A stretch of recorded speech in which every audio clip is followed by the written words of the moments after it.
বিতর্ক যেন কিছুতেই পিছু ছাড়ছে না সঙ্গীত শিল্পী নোবেলের। গান গেয়ে দেশের মানুষকে যিনি মাতিয়ে রাখেন তিনি আজ ধর্ষণ মামলার আসামি। তবে নোবেলের জন্য এটা নতুন কিছু নয়। বিভিন্ন সময় বিতর্কে জড়ানোই যেন নিয়তি হয়ে পড়েছে সারেগামাপা খ্যাত শিল্পী মাইনুল আহসান নোবেলের।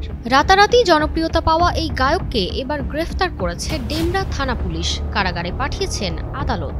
অভিযোগ গুরুতর, এক তরুণীকে অপহরণ, ধর্ষণ ও শারীরিক নির্যাতন। মামলার এজাহার থেকে জানা যায়, ভুক্তভোগী তরুণীর সঙ্গে নোবেলের পরিচয় 2018 সালে সামাজিক যোগাযোগ মাধ্যমে। তখন তিনি ছিলেন ঢাকা ইডেন মহিলা কলেজের শিক্ষার্থী। নোবেলের সঙ্গে ফোনে নিয়মিত কথোপকথনের এক পর্যায়ে সরাসরি দেখা করেন তরুণী। এরপরই শুরু হয় নোবেলের স্টুডিও দেখানোর ছল। ডেমরা থানার আমতলা এলাকায় তার বাসায় এই তরুণীকে নিয়ে যান তিনি।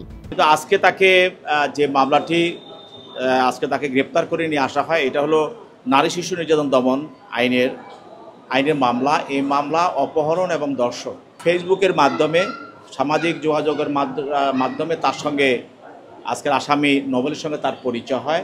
নোবেল তার বাড়িতে তাকে আটকিয়ে রেখে তাকে ধর্ষণ করে অভিযোগ সে করল, এবং পরবর্তী তাকে এখানে উদ্ধার করার জন্য সে 999 সে টেলিফোন করে, সেখানে পুলিশ এসে তাকে উদ্ধার করে।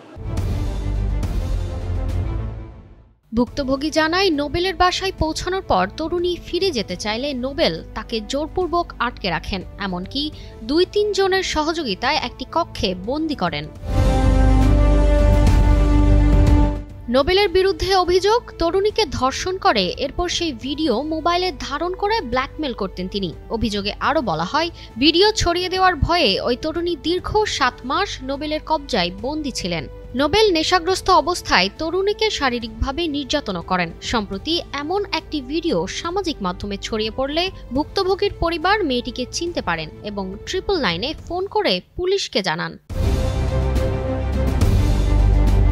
19 মে রাত আনুমানিক 9:30টার দিকে ডেমরা থানার পুলিশ আমতলা এলাকার একটি বাড়িতে অভিযান চালিয়ে তরুণীকে উদ্ধার করে। রাত 2টায় ফের অভিযান চালিয়ে আরেক বাসা থেকে গ্রেফতার করা হয় নোবেলকে।